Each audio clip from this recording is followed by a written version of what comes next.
हम बाजोर के पैसे के भूखे नहीं है, बाजोर के पैसे के भूखे नहीं है कभी भी।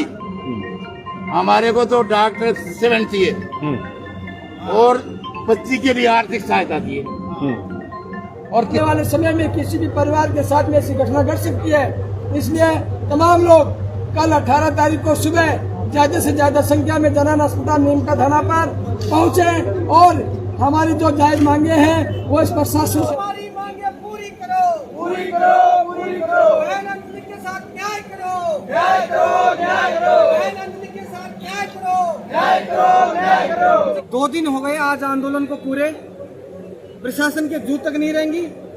इस दौरान हमारी 5 से 6 दफे वार्ता हुई प्रशासन के आला अधिकारियों से, पूरी की पूरी वार्ताएं विफल रही। कई प्रकार के प्रलोभनों की बात हुई, सब विफल है।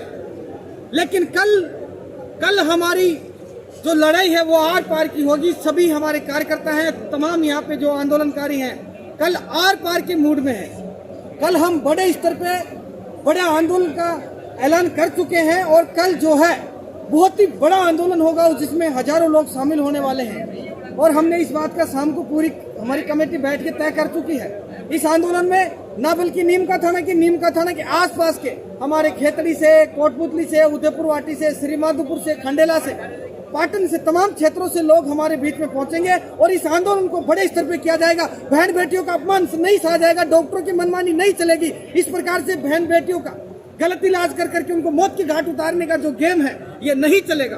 कल हम पूरी ताकत के साथ लड़ाई लड़के और जो है डॉक्टर पे कार्रवाई कराएंगे। हमारा 1 करोड़ का मुआवजा उस पर हम बात करेंगे। तमाम हमारी मांगों पे सहमति बनने पे ही हम शांत होंगे। ये आंदोलन निश्चित रूप से एक बहुत बड़ा आंदोलन साबित होगा जो नीमका थाना के इतिहास में लिखा जाएगा। ये मैं आपको भरोसा दिलाता हूँ। क्या मुख्य मांग है?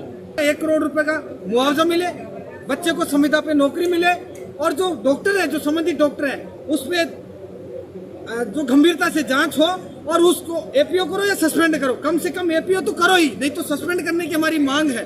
लेकिन हम सोच रहे कोई बात नहीं, अगर बीच का कोई रास्ता निकले तो एपीओ भी ठीक है, लेकिन सस्पेंड करने की हमारी मांग रहेगी। ये हमारी 3 मुख्य मांगे हैं। प्रशासन 2 दिन से लगा कह रहे ठेके पे हम नौकरी दिला देंगे, ठेके की नौकरी दिला देंगे। मुआवजे के लिए सरकार को हम लेटर लिख देंगे और उसके अलावा जो आर्थिक मुआवजा वो लेटर के आधार पे ही होगा। हम 1 करोड़ का मांग रहे हैं, वो संभव नहीं है, वो ये कह रहे हैं अपनी भाषा में। दूसरा, जो बच्चे को संविदा की नौकरी करने बता के ठेके की बता ही रहे हैं। ये 2 ही मांगों पे उनसे बात हो रही है। और एक जो मुआवजे के लिए ये जरूर कर रहे हैं वो कि एक लेटर लिख के दे रहे हैं कि भाई 25 लाख का 50 लाख का हम लेटर प्रस्ताव बना के भेज देंगे, ये कर रहे हैं। बाकी कैश कुछ नहीं दे रहे। प्रशासन की ओर कमेटी बनाई गई है, उसको लेकर कमेटी एक तो लोकल जिस प्रकार से आसपास की 3 विधानसभाओं के डॉक्टर्स हैं उनको शामिल किया गया है। कमेटी तो यहाँ लोकल स्तर की बनाई है उन्होंने। एक जो है प्रदेश लेवल की कमेटी बनाने की बात भी उन्होंने कही है, इसे हम नकार नहीं रहे, कही है उन्होंने, ये बात कही है। लेकिन कल से जांच शुरू होगी और हमारा धरना उन्होंने 3 दिन का समय मांगा था, कल तीसरा दिन है। देखते हैं कल क्या होता है, हमारा आंदोलन किस तरीके की गति पकड़ता है, सरकार के कानों तक क्या बात पहुंचती है और क्या ही होता है वो तो बाकी कल ही पता चलेगा। बाकी कल का जो आंदोलन होगा वो ऐतिहासिक आंदोलन होगा जिसमें 36 कौम के लोग यहाँ मौजूद हैं और कल और भी बड़ी तादाद में लोग आएंगे। हाँ जी, क्या नाम है आपका? मेरा नाम जारसीलाल सैनी जी, रोडवेज चालक, रिटायरमेंट। अभी क्या बात हुई जिस तरीके से ये मामला, कुछ प्रतिनिधि मंडल आया था? प्रतिनिधि मंडल आया, जब इनको सबको गुमराह किया और यहाँ बैठ के कि जल्दी आओ, बाजौर साहब जयपुर जा रहे हैं, फलान हो रहा है, वो हो रहा है। जब गोपाल जी यहाँ भाषण दे रहे थे तो गोपाल जी, वो जल्दी उठो यार, भाषण तो बाद में दे रहे ना, वीडियो को बाद में बात करते रहना जी। वीडियो तो वीडियो के हिसाब से पूरा होगा ना। तो क्या आपको इतनी जल्दी है कि जो कि आपकी इतनी क्या जरूरी है कि जो मतलब कि आपसे वार्तालाप करें? जब 2 दिन से यहाँ जनता परेशान हो रही है, कोई प्यासा है, कोई भूखा है, और जिसके हाथ में कोनी पर लगती है उसको भी पता है कि हमारे साथ में क्या बीत रही है जी। 2 दिन से मैं ये देख रहा हूँ कि यहाँ राजनीति का खेल हो रहा है। डॉक्टर सस्पेंड नहीं हो सकता क्या? हम कर्मचारी हैं, रिटायरमेंट आ गए, कर्मचारी का दोष होता है तो उसको चार्जशीट दी जाती है और चार्जशीट के बाद में उसको सस्पेंड किया जाता है और सस्पेंड के बाद में उसको जांच बिठाई जाती है। जांच में अगर वो दोषी होता है, निर्दोष होता है, उसके बाद में उसका फैसला होता है। लेकिन क्या है, यहाँ राजनीति का दबाव है। और राजनीति दबाव इस फैसले को नहीं होने दे रहा है और इस अंजनी देवी को कोई भी फैसला देने का वो नहीं हो रहा है। और बाजौर के आदमी समझो चाहे किसी पार्टी के आदमी समझो, वो बार बार हर आदमी को गुमराह करते हैं और ये कहते हैं कि अरे यार क्या लोगे, क्यों फर्ज बिछा किए, क्या लोगे क्या लोगे। उनके पास सामान है कि अपनी जेब से दे रहेंगे वो पैसे। अब 8 लाख रुपए का जो बात आई, यहाँ डिमांड आई, तो वो एक आदमी एक जगह नहीं कोई 20 जगह मैसेज डाल दिया उसने कि यार आपका कोई आदमी है उससे कह दो कि वो इसको 8 लाख रुपए में सुलझा ले। मैंने कहा कि ये मैसेज डालना बंद कर देते, हम बाजौर के पैसे के भूखे नहीं है, बाजौर के पैसे के भूखे नहीं है कभी भी।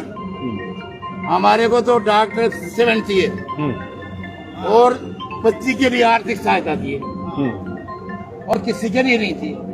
वो भी आर्थिक सहायता गवर्नमेंट देती है तो ठीक है, नहीं देती है तो ठीक है, लेकिन डॉक्टर सस्पेंड होना चाहिए, ये हमारा वादा है। तो आपकी मुख्य मांग मतलब डॉक्टर को सस्पेंड करने की? डॉक्टर गलती करिए, सरेआम गलती करिए, डॉक्टर सस्पेंड होना चाहिए। मुआवजा के तौर पे राज्य सरकार को सोचना पड़ेगा 4 बार कि मतलब कि 1-2 दिन की जन्मी हुई बच्ची का भविष्य आगे कैसे गुजरेगा। जी जी। उसके लिए मुआवजा मांग रहे हैं, नहीं कि अपने दादा दादी के लिए मांग रहे हैं, नाना नानी के लिए मांग रहे हैं। सही।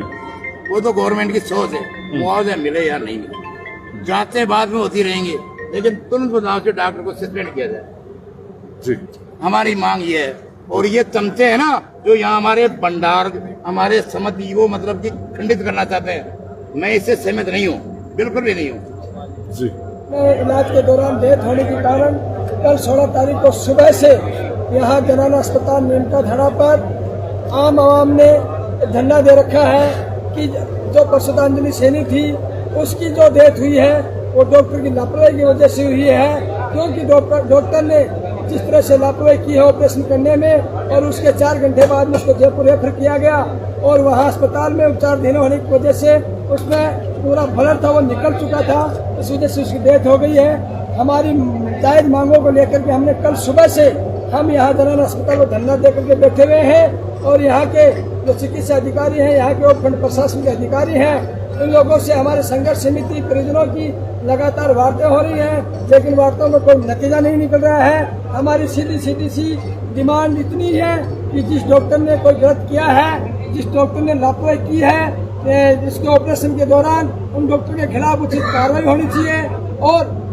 यहाँ जो नवजात शिशु जो है 2 दिन की, उस नवजात शिशु के भविष्य को देखते हुए उसको आर्थिक मुआवजा दिया जाए और ये जांच कमेटी उच्च स्तर की हो और एक परिवार के परिजन को एक सरकारी नौकरी दी जाए। इन मांगों को लेकर के हमारा धरना चल रहा है, कुछ मांगों पर हमारी सहमति भी बनी है, लेकिन मुख्य रूप से डॉक्टर के खिलाफ कार्रवाई और मुआवजे के ऊपर हमारी सहमति नहीं बन पा रही है। इस वजह से हमारा आंदोलन वो 2 दिन से लगातार जारी है। कल हमारा आंदोलन का 3रा दिन होगा। कल के दिन में हमारे यहाँ जनाना अस्पताल में हजारों की संख्या में नौजवान, किसान, मजदूर, आम आवाम, ग्रामीण लोग आएंगे और इस प्रशासन से जो अपनी तानाशाही किया हुआ है, हर धर्मिता अपना रखा है, इससे 2-2 हाथ करने का काम है वो हम कल करेंगे। हमारे यहाँ मैं आपके चैनल के माध्यम से इस प्रशासन को अवगत करवा देना चाहता हूँ और यहाँ के आम आवाम से अपील करता हूँ कि 2 दिन से हम धरना देखे बैठे हैं। ये एक अंजलि सैनी के परिवार का मामला नहीं है, अंजलि सैनी का मामला नहीं है, एक नवजात शिशु का मामला नहीं है, ये हमारे नीमका थाना के सभी परिवारों का मामला है। आने वाले समय में किसी भी परिवार के साथ में ऐसी घटना घट सकती है, इसलिए तमाम लोग कल 18 तारीख को सुबह ज्यादा से ज्यादा संख्या में जनाना अस्पताल नीमका थाना पर पहुंचे और हमारी जो जायज मांगे हैं वो इस प्रशासन से हम मनवा सके, क्योंकि इस लोकतंत्र के अंदर जब शासन प्रशासन बेलगाम हो जाता है तो जन आंदोलन ही एक ऐसी ताकत बचती है जिसके तहत ही हम हमारी मांगों को मनवा सकते हैं। इसलिए कल 18 तारीख को ज्यादा से ज्यादा संख्या पहुंचे और कल ऐसा एक ऐतिहासिक आंदोलन होगा जो राजस्थान के अंदर चर्चा का विषय रहेगा और इस शासन प्रशासन जो निकम्मा बना हुआ है, जो हरदमी बना हुआ है, इसको हमारी मांगे मानने के लिए मजबूर होना पड़ेगा। और जयपुर से जो सरकार जो बैठी हुई है पर्ची बदलदार सरकार, उसका जो फंड है मुख्यमंत्री सहायता राशि का, जो ऐसी घटनाओं में काम आता है, वो फंड आज नीमका थाना के ऐसी घटना घटने पर काम नहीं आ रहा है, तो फिर वो किस चीज का वो फंड है जो हमारे जो मुख्यमंत्री है वो जगह जगह जाते हैं, घोषणा करते हैं, कभी 10 लाख की, कभी 20 लाख, कभी 50 लाख की, वो यहाँ क्यों नहीं करे? हमारा सवाल है, सबसे बड़ा सवाल यही है। इसलिए कल ज्यादा लोग आएंगे और हम ऐतिहासिक आंदोलन कर वो लड़ेंगे। आर पार की लड़ाई है वो इस प्रशासन से हम लड़ेंगे।